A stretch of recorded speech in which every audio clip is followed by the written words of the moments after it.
విజయవాడ ఇంద్రకీలాద్రిపై శాకంబరి ఉత్సవాలు అంగరంగ వైభవంగా కొనసాగుతున్నాయి. ఆలయ ప్రాంగణాలన్నీ కూరగాయలతో అలంకరించడంతో హరిత వర్ణ శోభతో ఆలయం వెలిగిపోతోంది. 3 రోజుల పాటు జరిగే ఈ ఉత్సవాల్లో అమ్మవారిని దర్శించుకునేందుకు రాష్ట్రం నలుమూల నుంచి భక్తులు పెద్ద సంఖ్యలో తరలివస్తున్నారు. భక్తుల రద్దీ దృష్ట్యా ప్రోటోకాల్ దర్శనాలతో పాటు అంతరాలయ దర్శనాన్ని కాసేపు నిలిపివేశారు ఆలయ అధికారులు. ఇక ఇదే అంశంపై మరింత సమాచారం మా ప్రతినిధి శ్యామ్ అందిస్తారు.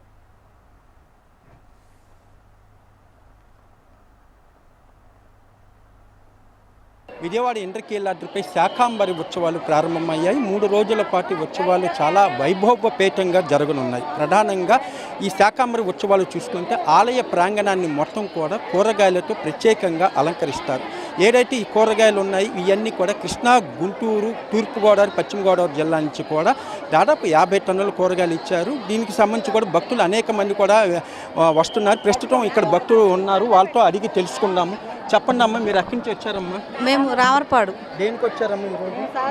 సారీ పట్టుకొని వచ్చాము. దుర్గమ్మ తల్లి సారీ తీసుకొని వచ్చాం. దేనికి ఇస్తారు అమ్మవారికి సారీ? ఆషాఢంలో తల్లికి ఇస్తే మంచి సెలవు అని చెప్పి ఇస్తున్నాం. చెప్పండి.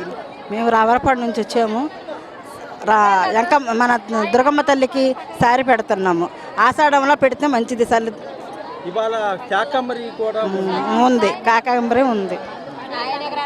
చెప్పండి అమ్మా, ఈ శాకంబరి ఉత్సవాలు చూసారు, అసలు ఎలా ఉంది ఆలయం? అన్ని కూరగాయలు బాగుందండి. ఎవ్రీ ఇయర్ చూస్తున్నాం కదా, ఎవ్రీ ఇయర్ ఒకేలా ఉంటుంది.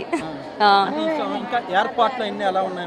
బాగున్నాయండి, బాగానే ఉన్నాయి, బాగానే ఉంది. చెప్పండి అమ్మా, మీరు ఎందుకు వచ్చారమ్మా ఇక్కడ? సారీ పెట్టుకుని వచ్చాము అమ్మవారికి. ఎలా ఉంది? బాగుంది. అంటే వాళ్ళ స్పెషల్ అంటే ఇంకో ప్రత్యేకత కూడా ఉంది కదా. ఇది ఆషాఢ మాసంలో అమ్మవారికి శాకంబరి దేవి అవతారం అనేసి స్టార్ట్ చేస్తారు. ఇప్పుడు అమ్మవారి అవతారాలన్నీ మొదలెడతారు. సారీ ఇవ్వడం అంటే ఈ నెల నుంచి స్టార్ట్ చేస్తారు. అమ్మవారికి ఆషాఢం సారి తెచ్చామండి. శాకంబరి అవతారం చాలా బాగుంది. ఏర్పాట్లు కూడా చాలా బాగున్నాయి. మంచిగా దర్శనం కూడా మంచిగా అయింది. దర్శనం కూడా ఉచితంగా టికెట్ కూడా తీసుకోలేదు. అధికారులు అయితే బాగా మంచిగా చూసుకున్నారండి. దర్శనం కూడా బాగా జరిగింది. తొయ్యడం అవేమి లేవు. మేమంత దూరం నుండి వచ్చినా బాగా దర్శనం అయ్యింది. దర్శనం సూపర్ అయింది. చంద్రబాబు నాయుడు చాలా బాగా చేశాడు. అసలు డెకరేషన్ మాత్రం అదిరిపోతుందండి.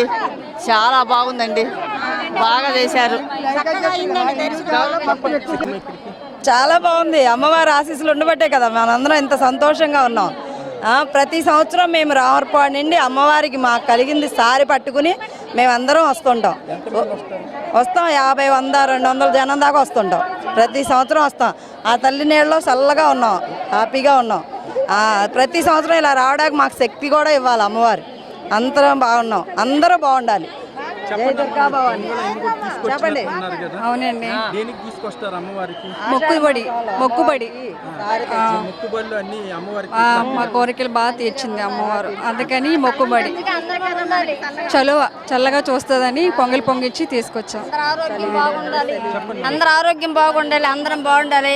పటేల్ నగర్ వాస్తవులు రామర్పాడు ఎంకమ్మవారి గుడి దగ్గర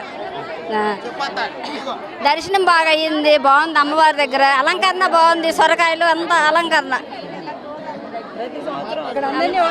అంటే మొత్తంగా చూసుకున్నట్లయితే ఏదైతే ఆలయ ప్రాంగణం మొత్తం కూడా చాలా ప్రత్యేకంగా ఎందుకంటే ప్రతి సంవత్సరం కూడా అంటే పబ్లిసిటీ కానీ ప్రచారం ఆర్భాటం దీని వలన ఈ సంవత్సరం కూడా చాలా పెద్ద సంఖ్యలో స్వచ్ఛందంగా దాతలు ముందుకు వచ్చారు. దాదాపు 50 టన్నుల కూరగాయలు కేవలం మొదటి రోజుకి ఏదైతే అవసరమైనవో 50 టన్నుల కూరగాయలు మొత్తం కూడా దాతల సహకారంతో ఇచ్చారు. మొత్తం ఆలయ పరిసరాలన్నీ కూడా అన్ని రకాల కూరగాయలతో ప్రత్యేకంగా అలంకరించారు. కెమెరా పర్సన్ గణేష్ తో శ్యామ్, HM TV.